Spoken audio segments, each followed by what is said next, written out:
জয় গুরু, সুপ্রভাত, হরি ওম।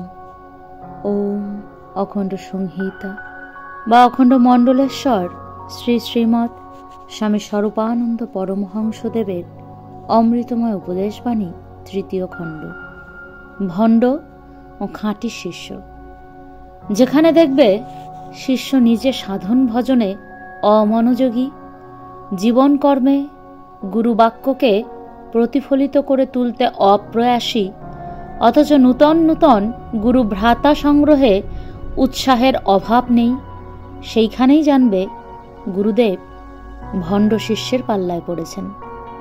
আবার যখন দেখবে শিষ্য তার গুরুকে প্রাণ দিয়ে ভালোবাসছে, তার চোখে মুখে সেবায় যত্নে সে ভালোবাসা উপচে পড়ছে, কিন্তু মুখ ফুটে একটি বারও বলছে না আমার নাথই জগন্নাথ, আমার গুরুই জগৎগুরু।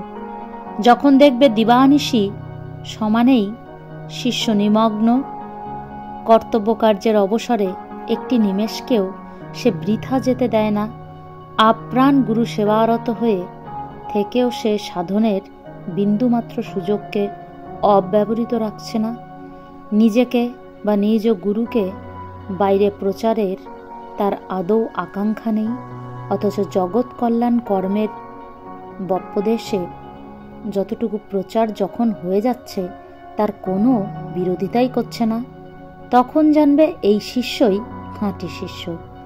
এই রকম শিষ্যদের দিয়েই গুরুর ধর্ম, গুরুর আদর্শ, গুরুর জীবন জগৎব্যাপী হবে। হরি ওম।